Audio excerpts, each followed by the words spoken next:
لکھا میں نے پڑھا، انہوں نے کہا جی اعلیٰ حضرت نے تو قسم بھی اٹھائی کہ اللہ کی قسم کچھ نہیں ہونا۔ سارے لوگ جو موت کے لیے تیار ہیں، اعلیٰ حضرت رحمۃ اللہ تعالیٰ نے آنکھوں سے دیکھ رہے ہیں کہ بچنے کی صورت کوئی نہیں۔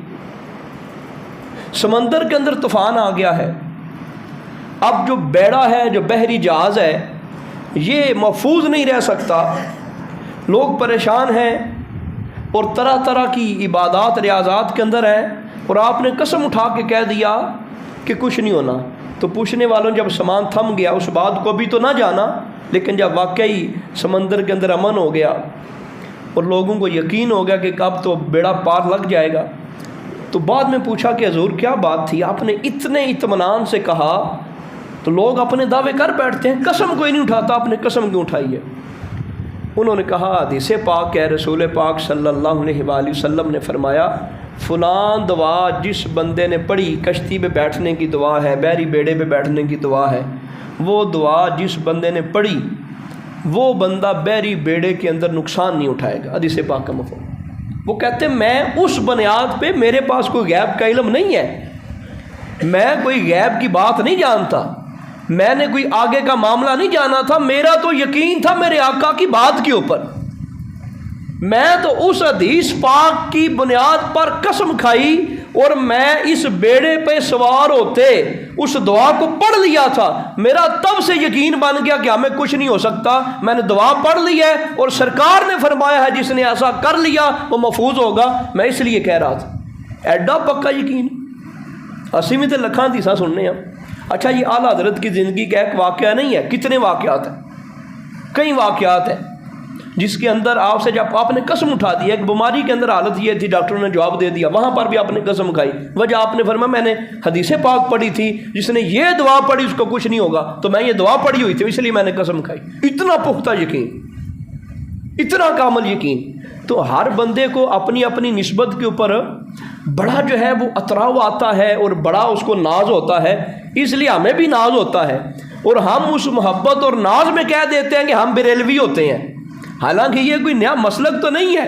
اعلیٰ حضرت رحمۃ اللہ تعالی علیہ کی طرف نسبت کرنے کا مطلب یہی ہے کہ یار ہم اس عظیم عاشق صادق کے طریقے پہ چلنے والے ہیں، جو طریقہ انہوں نے قرآن و حدیث سے نکال کے ہمارے سامنے رکھا، اور جو انہوں نے رسول پاک صلی اللہ تعالیٰ علیہ وآلہ وسلم سے پیار کیا، ہم اس نسبت سے کہہ دیتے ہیں۔ آج لوگوں کو بڑا بڑا ناز ہے، جب نام لکھتے ہیں رانا فلاں، فلاں رائی، فلاں میاں، لوگوں کو اپنی ذاتوں کے اوپر بڑا مان ہے، کیوں؟ وہ ذات ان کے لیے ایک اسٹیٹس اور مقام رکھتی ہے، تو تب کوئی فتویٰ نہیں لگتا۔ ہم اگر اپنی نسبت کے لیے کہہ لیں کہ یار ہم اعلیٰ حضرت سے نسبت رکھتے ہوئے ہم بریلوی ہیں وہی مسلمان جو آج سے 1400 سال پہلے مسلمان تھے، ہم تو اپنے پیار کا اظہار کر رہے ہیں، جس طرح ارائی صاحب اپنے ارائی ہونے کا اظہار کرتے ہیں ساتھ میاں لکھا کے یا کوئی اور لکھا کے، تو ہم بھی اپنی محبت کا اظہار کر رہے ہیں۔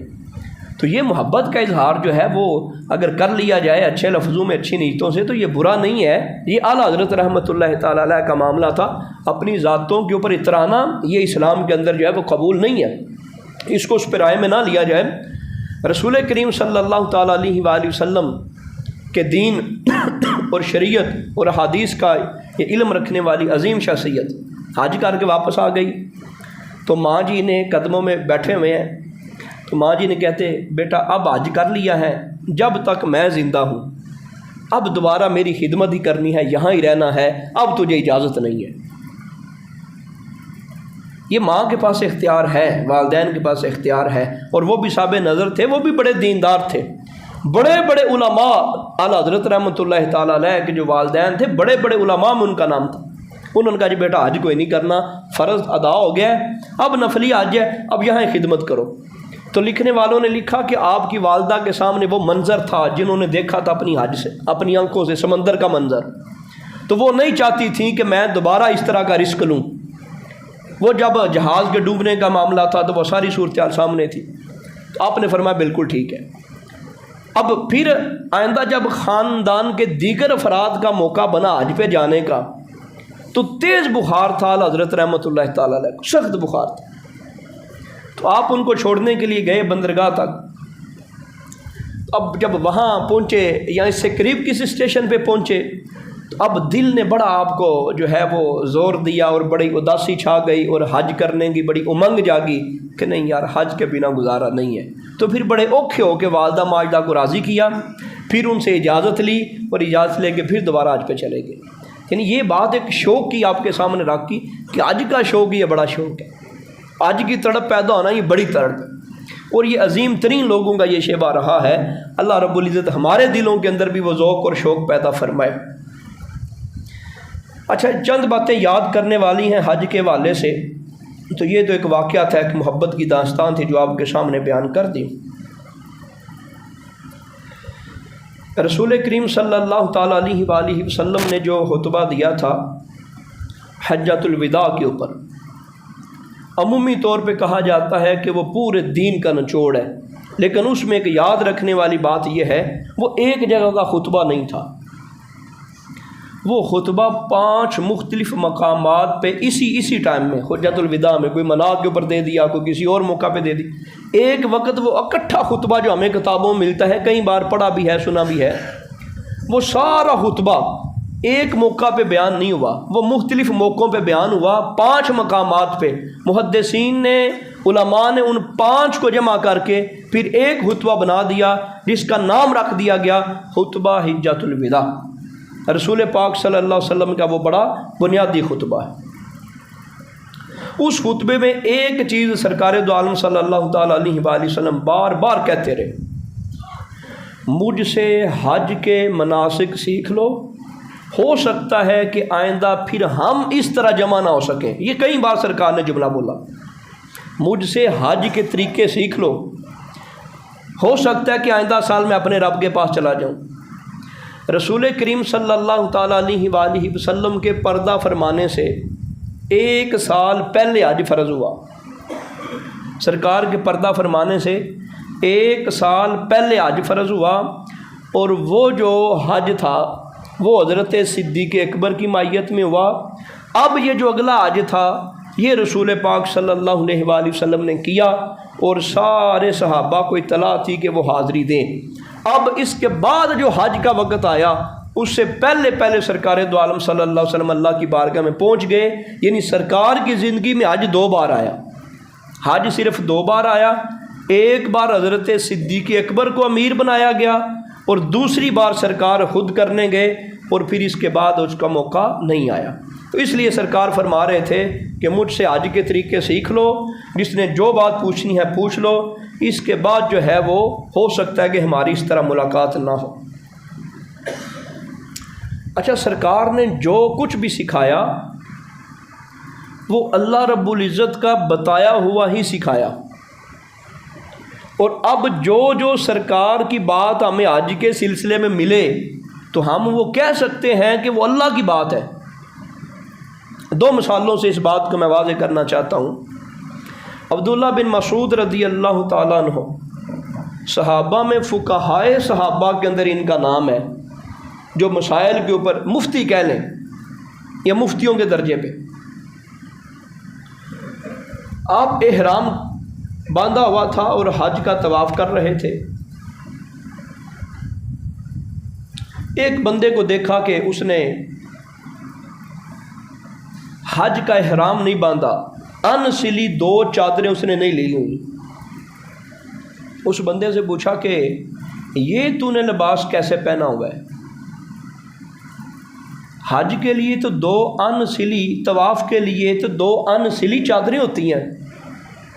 اس نے کہا جی میں نے قرآن پڑھا پورا، میں قرآن کو جانتا ہوں اچھی طرح، قرآن میں نہیں ہے. کیا قرآن میں یہ بات موجود ہے؟ مجھے جو تم مسئلہ بیان کر رہے ہو. عبداللہ بن مسعود کو وہ نہیں جانتا تھا کہ یہ صحابی رسول عبداللہ بن مسعود ہیں اور صحابہ میں تگڑے درجے کے ہیں، اور صحابہ کے اندر جو علماء ہیں ان میں ان کا مقام شامل ہے. ان کا جی قرآن کے اندر ہی لکھا ہے. تو وہ بھی ظاہر ہے عرب کے تھے، مسلمان تھے، قرآن سمجھ، میں قرآن سارا پڑھا، قرآن کے اندر مجھے کہیں نہیں ملا. ان کا جی قرآن کے اندر یہ آیت تو نے پڑھی ہے وَمَا آتَاكُمُ الرَّسُولُ فَخُذُوهُ، کہ رسول تمہیں جو دیں وہ لے لو. اس نے کہا ہاں جی یہ قرآن کی آیت ہے. اس نے کہا جی رسول پاک صلی اللہ علیہ وسلم نے فرمایا ہے کہ جو بندہ طواف کرے ان 2 سلی چادریں اس کے پاس ہونی چاہیے. اسی بات سے حضرت عبداللہ بن مسعود نے استدلال کیا کہ سرکار کی جو حدیث ہے، جو صحیح حدیث ہے، گویا وہ بھی اللہ کا ہی حکم ہے۔ اس لیے یہ کہا جاتا ہے کہ وحی کی دو قسمیں ہیں، ایک وحی مطلوب ہے اور ایک وحی غیر مطلوب ہے۔ وحی مطلوب وہ ہے جس کی تلاوت کی جاتی ہے، جسے ہم قرآن کہتے ہیں، اور وحی غیر مطلوب وہ ہے جس کی تلاوت نہیں کی جاتی، جسے ہم حدیث کہتے ہیں۔ تو ہے دو وحی، وہ بھی وحی ہے، یہ بھی وحی ہے۔ وحی مطلوب میں الفاظ بھی اللہ کے ہیں، وحی مطلوب میں الفاظ بھی اللہ کے ہیں، اور وحی غیر مطلوب میں الفاظ اللہ کے نہیں، معنی اللہ نے القا کیے سرکار کے دل کے اوپر اور لفظ نبی پاک صلی اللہ علیہ وسلم کے۔ تو انہوں نے کہا کہ جناب یہ ذہن، اچھا یہاں سے ایک اور نقطہ سمجھ آیا، یہ ہمارے ملک میں ایک بڑی تعداد ہے، ملک پاکستان کے اندر، وہ کہتے ہیں نہ صرف قرآن۔ یہ سنا ہوگا آپ نے پرویزی، غلام احمد پرویز، ایک بندے کا نام، لاہور کا بڑا نامور بندہ، اور اب بھی اس کے ماہنامہ نکلتے ہیں۔ وہ کہتا ہے سب کچھ قرآن ہی ہے، بس حدیث نہیں ہے، ہم حدیث کو نہیں مانتے، جو کچھ بھی ہے وہ قرآن ہی ہے۔ جناب غامدی صاحب کا آپ جانتے ہوں گے، اب تو وہ جوید احمد غامدی، ان کے بھی کچھ نظریات اور جھکاؤ ادھر ہی نظر آتا ہے، صرف قرآن، بس حدیث کوئی نہیں ہے۔ تو اس بات کو انہوں نے واضح کر دیا عبداللہ بن مسعود نے کہ جناب اس نے کہا قرآن سے ہمیں بتاؤ، قرآن میں کہا، حالانکہ واضح طور پہ قرآن میں یہ مسئلہ نہیں لکھا۔ حاجی کے لیے 2 ان سلی چادریں ہونی چاہیے احرام کے لیے، قرآن میں واضح نہیں لکھا، قرآن میں کہیں نہیں ہے۔ قرآن میں یہ نہیں ہے کہ جب بھی بندہ طواف کرے گا تو 2 ان سلی چادریں ہونی چاہیے حاجی کے لیے، قرآن میں نہیں لکھا۔ ادھر وہ صحابی رسول کہہ رہے ہیں کہ قرآن میں ہے، اس نے کہا نا جی قرآن میں تو نہیں ہے، قرآن میں موجود ہے، کہاں قرآن میں موجود ہے؟ یہ قرآن کی آیت تو نے پڑھی، وما آتاکم الرسول، پڑھی ہے اس نے؟ ہاں جی پڑھی ہے۔ اس کا معنی کیا ہے؟ رسول تمہیں جو دیں وہ لے لو۔ یہ کس نے کہا؟ اللہ نے۔ اللہ نے کیا فرمایا؟ رسول تمہیں جو دیں وہ لے لو۔ یہ کس کا حکم ہے؟ اللہ کا حکم ہے۔ تو وہ رسول ہی کہہ رہے ہیں نا جی 2 چادریں ہونی چاہیے، تو گویا کہ یہ اللہ کا حکم ہے، گویا کہ یہ قرآن کے اندر ہی ہے۔ اچھا دوسری بات، امام شافعی رحمۃ اللہ تعالی علیہ، آپ ایک دن بیٹھے ہیں، اصل حقیقت میں اس پردے سے وہ راز اٹھانا چاہ رہے ہیں، یہ اس نظریے کی وہ نفی کرنا چاہ رہے ہیں کہ کوئی بندہ یہ نہ سمجھے کہ صرف قرآن ہی قرآن ہے۔ نہ، سرکار نے آخری وقت جاتے فرمایا تھا، اے میرے امتیوں میں 2 چیزیں تمہارے اندر چھوڑ کے جا رہا ہوں، 2 چیزیں، ان کو مضبوطی سے تھامے رکھنا۔ فرمایا ایک میرا قرآن ہے، دوسری میری سنت ہے۔ ایک حدیث میں حدیث کا لفظ بھی ہے اور دیگر روایات میں اہل بیت کا لفظ بھی ہے، لیکن یہ جو سرکار نے فرمایا 2، اکیلا قرآن نہیں ہے، فرمایا 2 چیزیں ہیں، قرآن بھی ہے، ساتھ حدیث پاک بھی ہے، ساتھ سنت رسول بھی ہے۔ تو جو بندہ حدیث پاک کا انکار کرتا ہے، چاہے قرآن کو جتنا مانتا ہو، وہ مسلمان نہیں ہو سکتا۔ مسلمان ہونے کے لیے ضروری ہے کہ قرآن کے ساتھ ساتھ رسول پاک صلی اللہ علیہ وسلم کے فرامین کو بھی قبول کرے۔ امام شافعی نے فرمایا اپنے شاگردوں کو، تم میں سے جو بندہ مجھ سے سوال کرے گا اس کا جواب قرآن سے دوں گا، جو بھی سوال کرنا کر لو۔ اب سوال استاد تگڑا ہونا تو شاگرد تگڑا سوال کرتے ہیں۔ آگے بھی شاگرد بیٹھا ہوا تھا، اس نے ایک مسئلہ عرض کیا، اس نے کہا حضور آپ نے فرمایا قرآن میں جواب دوں گا، حالانکہ واضح طور پہ تو وہ ہمیں دور پیغمبر سے بھی نظر نہیں آتا جواب اس کا، اب اس کی اور وضاحت ہو جائے گی۔ انہوں نے کہا جی بڑ، یہ جو آپ نے دیکھی ہوگی آج کل یہ ہوتی ہے بڑ پیلے سے کلر کی، فرمایا یہ جو بڑ ہے کیا احرام کی حالت میں بندہ بڑ کو مار سکتا ہے؟ یہ بڑا ٹیکنیکل سا مسئلہ تھا۔ 2 طرح کی چیزیں ہیں، جس بندے نے احرام باندھا ہے وہ کسی چیز کو نہیں مار سکتا، احرام والا بندہ کسی چیز کو نہیں مار سکتا سوائے اس چیز کے کہ اگر اس کو نہ مارا اس نے مار دینا ہے، سانپ وغیرہ ہو گیا، اس طرح ایسی چیز جس سے مسلمان کی جان جا سکتی ہے، اور عام چیزوں کو مار نہیں سکتے۔ اب اس کی صورتحال تو آپ سارے جانتے ہیں، وہ ڈنگ مارے بندہ مرتا کوئی نہیں، بیر ڈنگ مارے بندہ مرتا کوئی نہیں، وقتی طور پہ کچھ تکلیف ہوتی ہے اور جسم پھول جاتا ہے بس، اور ہوتا کہ اب یہ درمیانی صورتحال تھی، ایک طرح اس کا نقصان بھی ہے اور دوسری طرف دیکھیں تو اتنا نقصان نہیں ہے جتنا سانپ وغیرہ کا ہے۔ اب یہ درمیانی صورتحال تھی، تو شاگرد نے کہا جناب آپ نے دعویٰ کیا ہے کہ قرآن سے جواب دوں گا، تو مجھے بتاؤ یہ قرآن میں کہاں لکھا ہے؟ حالانکہ یہ سرکار کے دور میں مسئلہ پیش نہیں آیا تھا۔ آپ نے فرمایا ٹھیک ہے میں قرآن سے جواب دوں گا۔ پھر آپ نے یہی آیت پڑھی، امام شافعی رحمۃ اللہ تعالی علیہ نے فرمایا قرآن میں ہے وما آتاکم الرسول فخذوہ وما نہاکم عنہ فانتہوا، کہ رسول تمہیں جو دیں، اللہ کے نبی جو فرمائیں وہ قبول کر لو۔ ان کے جی بالکل قرآن میں ہے۔ ان کا جی اب سنو آگے۔ ایک یہ سٹیپ ہوا، علماء جب کسی چیز کا مسئلہ بیان کرتے ہیں، کسی طے میں جاتے ہیں، اس طرح کر کے وہ پوری ایک چین ہوتی ہے، سٹیپ ہوتے ہیں، سٹیپ بائی سٹیپ اس مسئلے کو کور کر کے پھر وہ قرآن کی بارگاہ میں مشورہ پیش کرتے ہیں۔ ان کا جی ایک بات واضح ہو گئی، رسول پاک صلی اللہ علیہ وسلم کا ہر حکم قرآن کا حکم ہے۔ ٹھیک ہے جی۔ ان کا جی رسول پاک صلی اللہ علیہ وسلم کا فرمان ہے علیکم بسنتی و سنت الخلفاء الراشدین المہدیین۔ سرکار نے فرمایا پہلے ہم نے نبی پاک صلی اللہ علیہ وسلم کی حجیت، سرکار دو عالم صلی اللہ علیہ وسلم کی اتھارٹی ہم نے قرآن سے بیان کر دی کہ قرآن کیا سرکار کو سٹیٹس دیتا ہے، نبی پاک صلی اللہ علیہ وسلم کو کیا معیار دیتا ہے۔ قرآن کہتا ہے میرے نبی جو دیں وہ لے لو۔ سرکار کی بات حجت ہو گئی، اسلام کے اندر حجت ہو گئی۔ اب سرکار دو عالم صلی اللہ علیہ وسلم نے فرمایا میری سنت، علیکم بسنتی، میری سنت، اور فرمایا میرے خلفاء جو ہدایت یافتہ خلفاء ہیں ان کی سنت بھی تمہارے اوپر لازم ہے، میری بھی لازم ہے، ان کی سنت بھی لازم ہے۔ اب پھر جا کے چوتھے نمبر پہ امام شافعی رحمۃ اللہ تعالی علیہ نے فرمایا حضرت فاروق اعظم نے فتویٰ دیا تھا کہ بڑ کو حالت احرام میں مارا جا سکتا ہے۔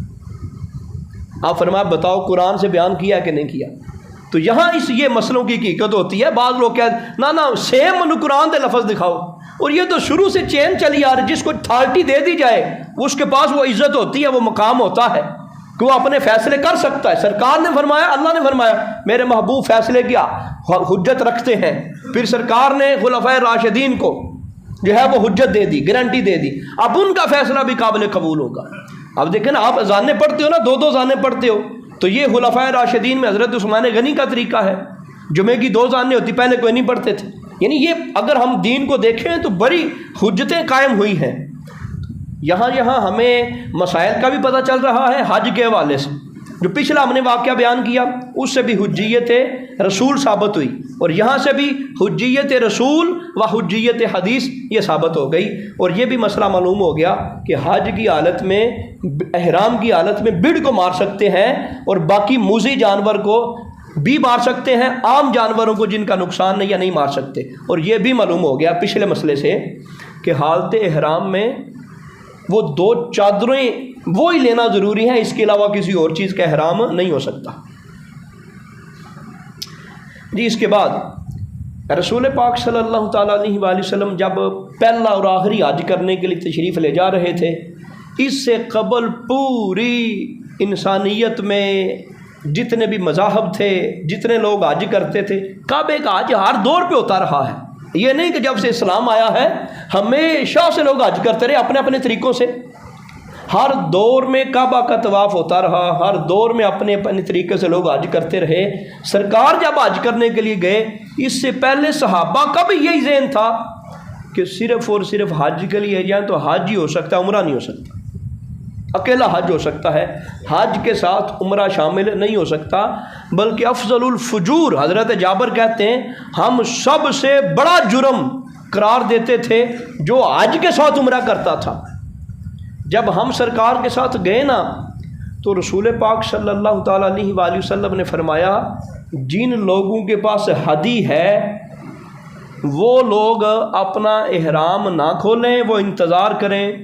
ہدی یعنی قربانی کا جانور، حج کا جانور، حج کی قربانی، حج کا جو جانور لے کے آئے ہیں وہ اپنا جانور ساتھ جو لے کے آئے ہیں وہ احرام نہ کھولے، وہ حج ہی کریں گے۔ جو نہیں لے کے آئے وہ عمرے کا احرام باندھ لیں، وہ عمرہ کریں اور عمرہ کر کے پھر کھول دیں۔ ابھی 5-7 دن رہتے تھے، وہ پہلے آگے تھے نا سرکار اور صحابہ، جس طرح ہمارے لوگ پہلے چلے جاتے ہیں، یہ تو 8-9 کو شروع ہوتے ہیں معاملات۔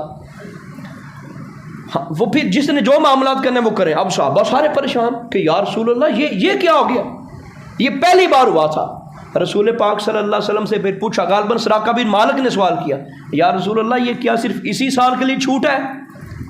پہلے تو کبھی نہیں ہوا, نہ آپ نے حکم دیا, نہ پہلے جتنے بھی انداز تھے کبھی نہیں سنا.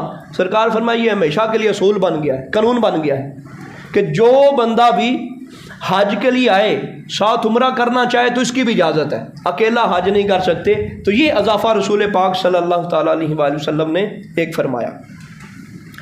اب حج کی پھر جب ہم دیکھتے ہیں تو 3 صورتیں ہیں. ایک کو کہتے ہیں حج افراد. حج افراد کیا ہے کہ جس کے اندر مفرد ایک کو کہتے ہیں, وہاں سے افراد نکلا ہے, مفرد ایک ہوتا ہے, اکیلا ہوتا ہے.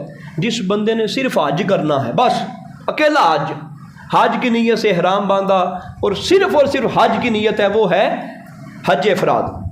پھر حج کی دوسری قسم ہے تمتع. تمتع ویسے کہتے ہیں امتاع, فائدہ لینا.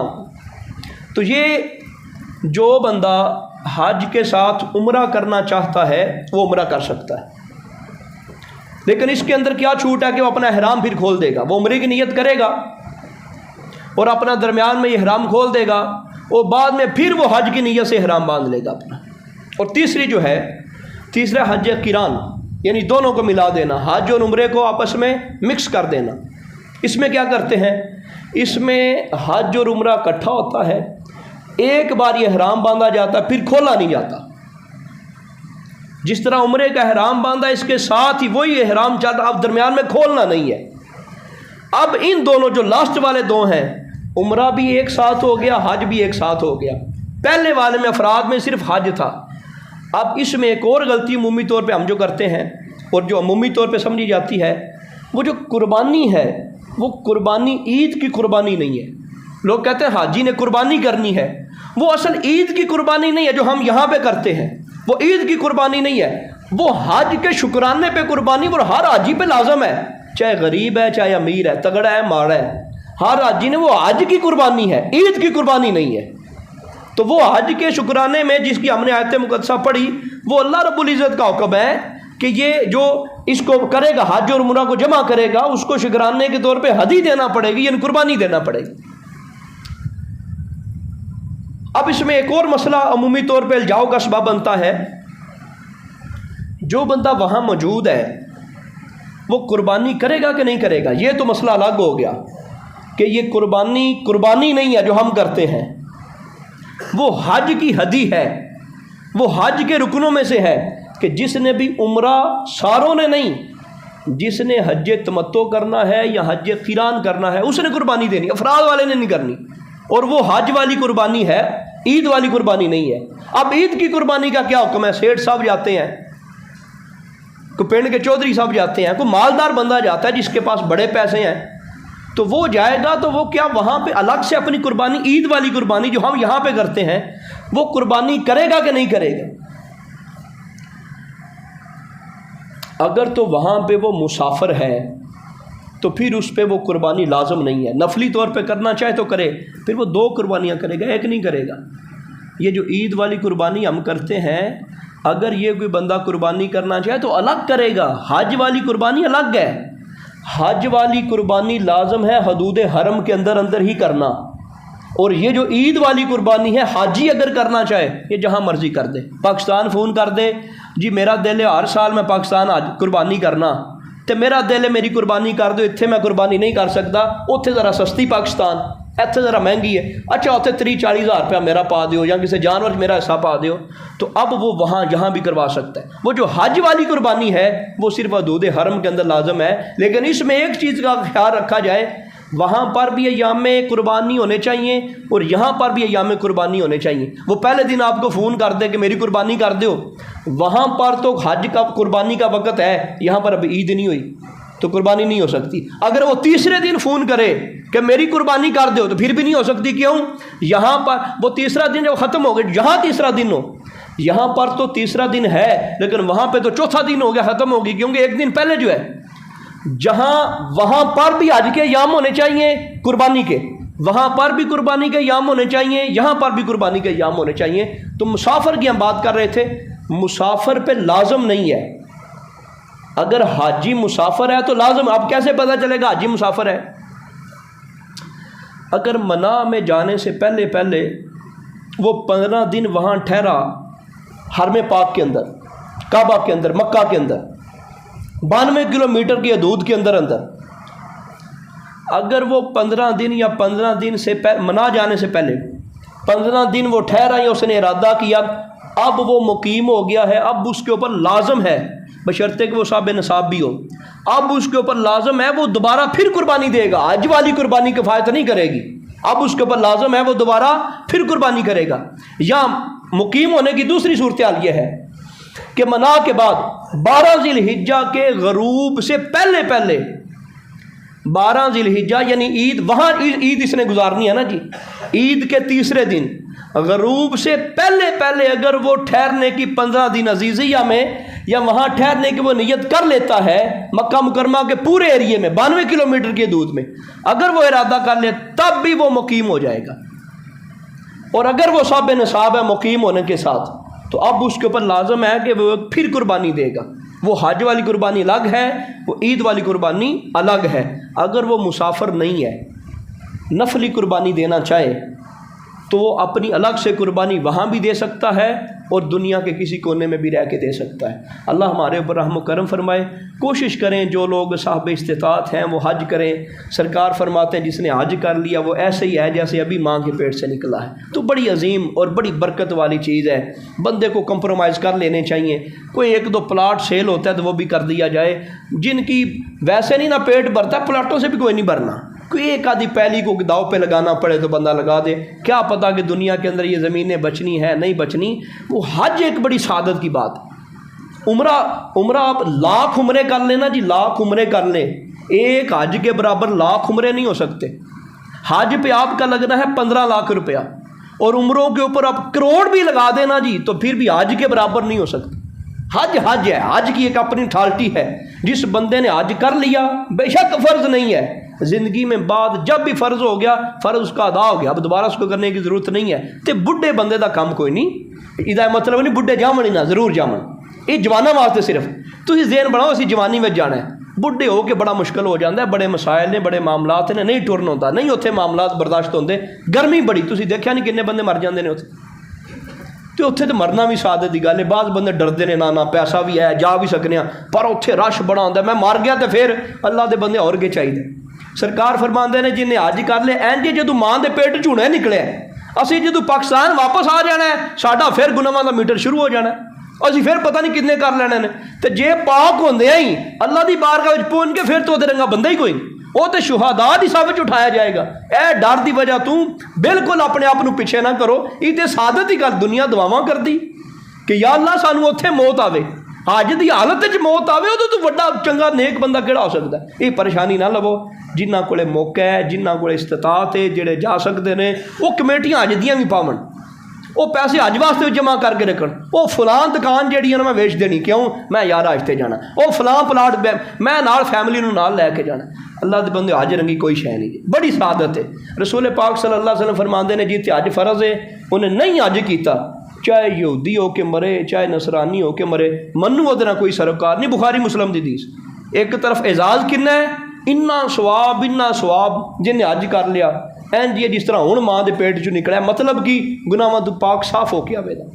تے جے فرض ہونے دے باوجود نہیں کیتا، فرمایا چاہے یہودی ہو کے مرے نصرانی ہو کے مرے۔ اللہ پاک عملی توفیق عطا فرمائے۔